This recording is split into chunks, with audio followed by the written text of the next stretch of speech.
The following content is for entertainment purposes only. All of the voices in this video and this disclaimer were generated using artificial intelligence and are not actual quotes of the persons depicted. This content is purely satirical and is in no way a political advertisement or contains any political bias. Viewer discretion is advised. Hey everybody, and welcome back to President's Speedrun Pokemon Crystal. Wasting no time as usual as I grab our first encounter of this episode. Let's go, you stupid fishing rod. Don't get me wrong, I'm loving the energy for your episode, Sleepy Joe, but this is episode 28. If we're speedrunning at this point, we're already... Well, I'll be damned. It's the ghost of Shindu, and he's stronger than ever before. Are we catching this one or invoking the Duke's Claws? Well, we know its defense is absolutely pitiful, and it's slower than molasses, but I think we owe it to the original Shendu and the audience to catch this one and correct the wrong that we made back at the radio tower. My thinking exactly, Barack. I'm going to switch to Arnold since I think Drill Peck will absolutely one-shot it without remorse, and Dizzy Punch shouldn't take out its entire health bar. It's going to cost us some precious seconds, but I think this will help us in the end game. This isn't a speedrun, you idiot. As I was saying earlier before we all went silent as this ghost appeared, if we were actually speedrunning, we would be 4 hours behind last place at this point. It's time to reset the run, my man. You really think we should reset? I mean, it seems kind of disrespectful to our audience to start over after 27 completed episodes and all the memories we've made, but yeah, you're right. I'll switch the power off You get that and hit new game to get a arthritis-ridden proper hand run. away from the power switch right now, Joseph. We aren't speedrunning and we aren't resetting. Why are you trying to do so many different things this episode?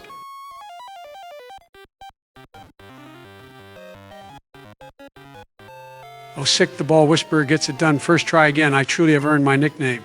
But guys, I've been reading a few comments, and some people have thought the Kanto part of this adventure could use a little more excitement, seeing all the trainers along the way are under-leveled. I can't disagree with them, so I thought I would add in a twist episode and just speedrun the entire rest of the game on my own. I think I could have it done in like 2-3 more minutes tops. I know you aren't hearing this when you say it, but please stop calling yourself the ball whisperer, Joe. That's the last image I need to see in my head. But I can agree that an episode away from battling could be a good idea. We can use this episode to catch up on all the encounters we never had. The guy that non-ironically calls himself Bush is telling me what not to call myself. Okay, buddy, whatever you say. But I think that actually is a good idea. Now that we have the super rod, we can return to Johto and take care of all the encounters we saved up. Maybe we'll catch something great. It's his last name, Joe. He didn't have a choice with that, but I think that's a great idea as well for a change-up episode. If I count correctly, we can fish in Cherry Grove, Violet, and Necrutake City. That Suicune encounter was technically in the Tin Tower, so we're good to go there. You truly are a bastard, Joe. I wanted to do this for my episode next week. But of course, just like the election, you had to steal this from me. Is there anything you won't take away from me, or is this just the rest of my life? Oh, Donald, I almost forgot you were here. How could you find time to be here around your job at McDonald's? How else could that store survive without you oversalting the fries and backing up the drive-through line forever by having 10-minute conversations with the patrons that all somehow liked you? How dare you insult a working man such as myself while you just sit back and play video games all day? I'll have you know I'm front-runner for greatest employee of all time after fixing the ice cream machine in my first hour there. You see, this is why my administration is against AI generation, because there's no way that anybody could ever fix those machines. Those machines aren't actually broken, Joe. They stop working when they need to be cleaned, and the employees never actually want to clean them. We know you're bullshit McDonald's. When I want a damn McFlurry, I want you to clean that machine, not hear your fucking lies. What? I like Oreo McFlurries. Was that not a reasonable reaction to being denied the best thing on the McDonald's menu? I could eviscerate that lukewarm take with facts and logic, but since we aren't a tier list channel, maybe we should just get back to what everyone is here for, which is Pokemon. You're absolutely right, Donald. If we actually wanted a high number of views and subscribers like those channels get, do you actually think we would make all these videos at least twice the length and 10 times the effort of a tier list? Come on now, we like making 10 cents per hour work, George.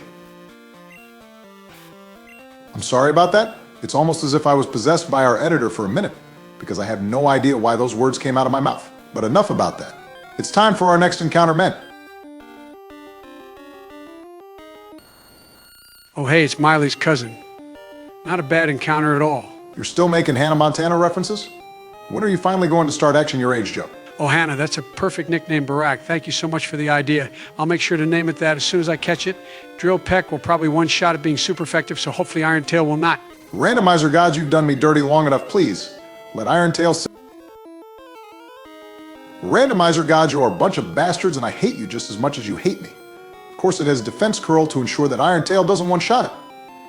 Maybe I should just listen to Flowers on repeat until I like the damn song. Would you like me to be the one that sings it, Barack? You know my voice is absolutely angelic, and I'll have you being the biggest Miley simp after the second or third time I sing it.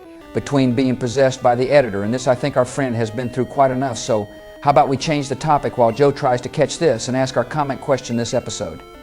We love how all of you have been so eager to respond to these, so we will not stop asking them. For this week, since we're dedicating the entire episode to encounters, how about we ask what Pokemon do you most hope we encounter and add to our team? I know we've got a really great team, but this is all in the hypothetical sense, and I promise none of us will take your picks personally. If any of you pick Mewtwo to be replaced, just know I'm going to go as Obama for Halloween so I can drone strike each and every one of you one by one with a smile on my face. I'll even buy YouTube with a White House credit card so I can stream the drone strikes with no risk of being banned. How the hell has that thing not been maxed out by now? I swear you spend at least $1 billion weekly on things you don't need and get bored of within a half hour. Oh, I'm the one who made that possible, Obama. Probably my bad, because I invited the White House to get an American Express Centurion card, which means guaranteed no limits. I probably have bankrupted them, however, seeing I'm not repaying the purchases Joe has made over the past 4 years. Best decision you ever made for this country, Donald. I sure do love having this piece of plastic with a balance over $1 trillion. But now that we've caught our newest team member, I'll be naming it Hannah. And then we'll move on to Violet City for our next encounter. I'm sorry, what did you say is the balance on that card currently, Joe? I said let's move on to our donations from this past week. And our first one came from a new face to this segment, being Girthquake42069. Thank you so much for saying these videos are the highlight of your Thursdays. As for your questions about us playing the old trading card games, we would really have to gauge the audience to see if they would enjoy that content. So I wouldn't be able to give you a straight answer there. But thank you very much for your donation. You're getting pretty decent at changing the topic, I'll give you that. But our next donation comes from weekly donator Legendary Gamer. Thank you for another 7 Canadian people money, and those special delivery cards are definitely cool ones. For his question, he asked all of us, including the editor, who their favorite pseudo-legendary is. Not the most Pokemon to choose from, but let's start with you, editor. What do you think? My answer is Arcanine. I don't care that it doesn't have 600 base stats, it's literally the legendary Pokemon in the Pokédex. And so you completely forget my answer, I'm gonna give you a God tier encounter right here. Enjoy! Yeah, okay, idiot. Let's see this God tier encounter. I bet it's something stupid like a Metapod or something. Yes, sir, Mr. Editor. Arcanine is definitely a pseudo-legendary, and it's absolutely my favorite as well. I think I speak for all of us saying Arcanine is all of our favorites, right, guys? Arcanine is definitely not a pseudo-legendary. It doesn't have 600 base stats, and it's not a 3-stage evolution. Shut the fuck up, Obama. Okay, ouch. I now know how Biden felt the other episode, but are you guys seriously just going to ignore the rules of the definition? Because you think our editor created something that my randomization handed to us? Yes. Okay, well, I'm not going to just accept that as truth just because he got lucky with a prediction. I'm going to answer this question properly and say that my I'm not favorite listening to all pseudo-legendary... that. Your answer is Arcanine, and moving on to our next donation, it's another 10 British people money from our boy, some Welsh guy 5,388, who has quickly joined Legendary Gamer in the weekly donator tier. And would you look at that, Obama? You gave me so much shit for saying they all like tea over there, and it looks like he was drinking tea as I said it. Get fucked, Cope and Seath, good game, easy, no rematch. Mad cause bad, skill issue, hold the elbozo. Okay, is the rest of the episode just going to be all of you shitting on me? Because I actually cared about a donation question. I bet your bullshit is going to cause us not to catch this gift my randomizer has bestowed upon us. And when we don't catch it, you all...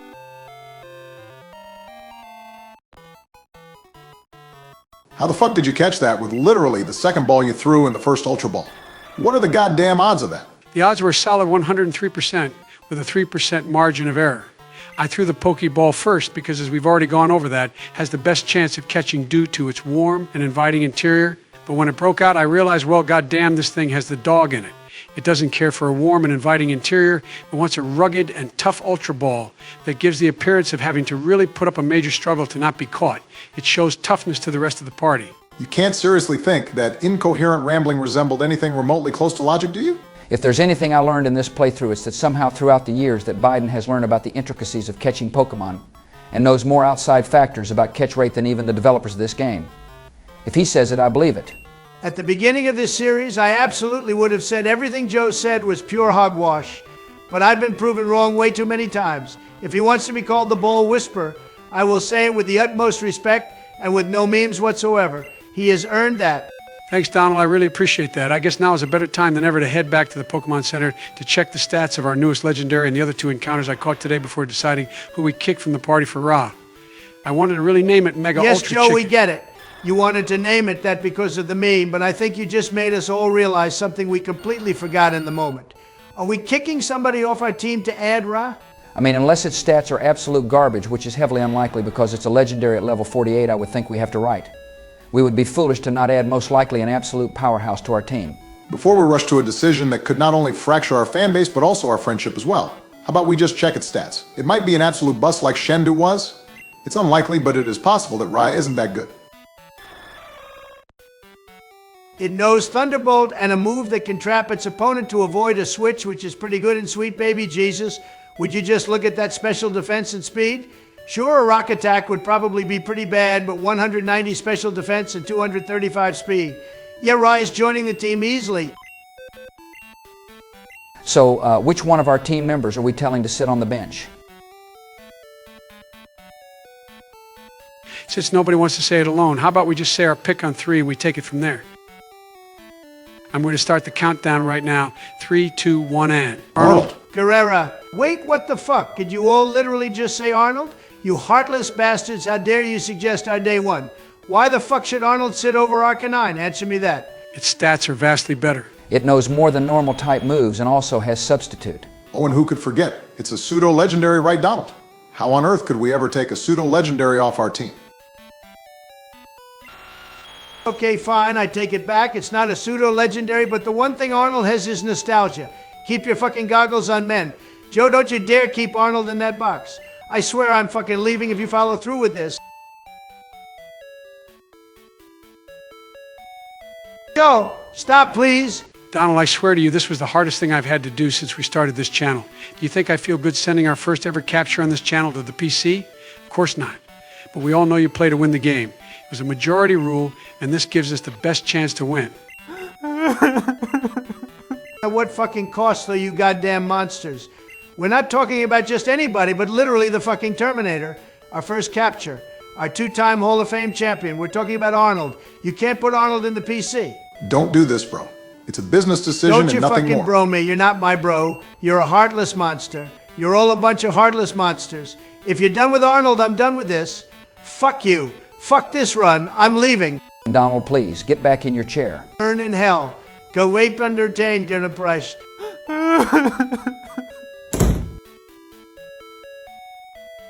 Guys, did we just make a horrible mistake? Of course not, Joe. He's just a little upset. He's just going to yell a little bit in the hallway and then come right back in.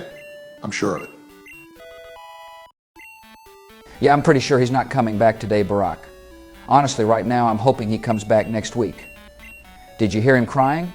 I think Donald might have actually quit the team over this. I was fearing the same thing, George. I've never heard him cry except for the times McDonald's told him he would have to wait a few minutes for fries to cook.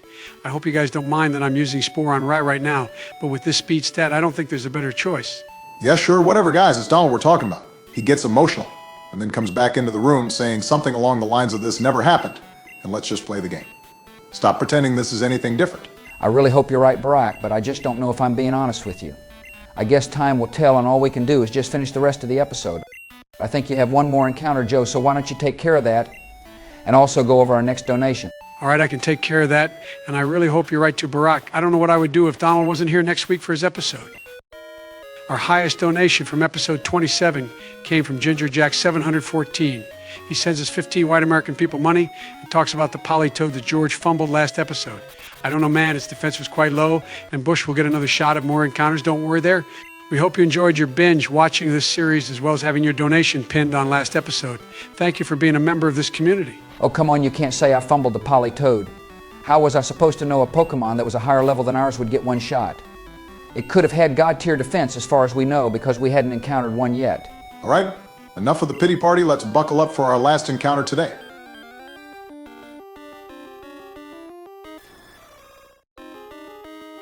So apparently Mega Ultra Chicken was swapped with Magic Carp in the randomizer. I told you it was my randomizer and not some witchcraft the editor performed for us. Now, personally, I think we should invoke Dupe's Clause because some people might call it cheap to run multiple of this powerhouse on our team. Let's be satisfied with the one. Yeah, I agree. I bet we'll get something better here.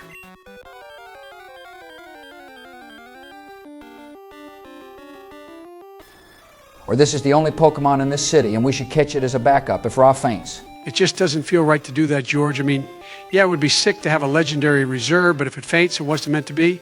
Especially after we used all our best moves we've been saving on it. I'm sure there will be another great encounter for us here. All right, man, if you say so.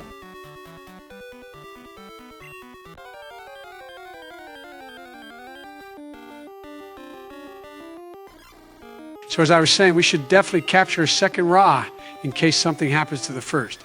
I think we just need to keep fishing until we find another one. You can't just invoke Dupe's Clause to go back on it when you don't get what you're looking for. I still think we're doing the right thing, even if we're catching a Pokemon that we'll never use that doesn't have an evolution. Fine, whatever you damn buzzkill. I'm not going to get upset about it because after using Spore with what is most likely the fastest Pokemon in the game has made me realize how overpowered our newest team member actually is. We can literally put anything to sleep turn one with no risk. Yeah, Ra might actually be broken, and if it faints, we have to admit we're bad at the game. Whatever we do, we cannot under any circumstances pull a GP when he let his Spore her across faint. For a real man, talk about a major skill issue. But before we wrap this encounter up, I forgot we actually have one more donation to go over. It came in our episode 24 to 26 movie, and it was from Booney's World J9351. We really appreciate your kind words about our videos, and if you ask me, you're the one that's awesome. Thank you again, my friend.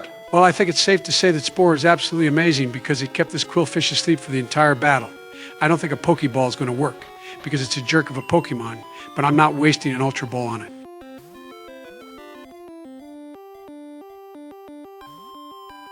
The Ball Whisperer makes another correct prediction, and it looks like you're going to have to use Spore again because it woke up. Since it knows Snore, I'm not sure if that's the best idea, but you know it didn't use that move. I'll actually sleep, so screw it. I'll use our new broken move. Probably the best move. I'm sure you'll catch it this time. I still don't think I will, but at the same time, I'm still not using an Ultra Ball on this thing.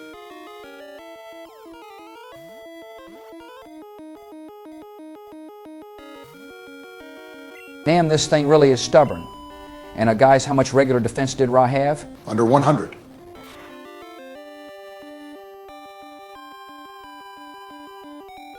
Going forward, I couldn't give less of a fuck if anyone calls having two of the same legendary on the same team cheap. I'm catching it. End of story. Yeah, that's fair enough. And guys, I think this is a good time to wrap this episode up, seeing we lost Donald and we almost just lost Ra too. Let's end this transmission before we actually do lose a team member. Overall, a great job today, Joe. Job well done bringing in this speed demon. I appreciate it, George, and you're right. It hasn't been the longest episode, but at the same time, we've had an awful lot happen. As always, a shout out to our members on the Ko-fi side, which is of course still just our man Hector. If you want to join him, the link to do so is in the description. AI Force 1 is continuing on its march to 1,000 members. And if you want to be a part of the Best President's AI Community Discord, you can also join that via a link in the description of this video. Also, don't forget to answer our comment question, and we'll see you next week. Thanks for stopping by, everyone. And Donald, if you're watching this, we really hope you rejoin us next week.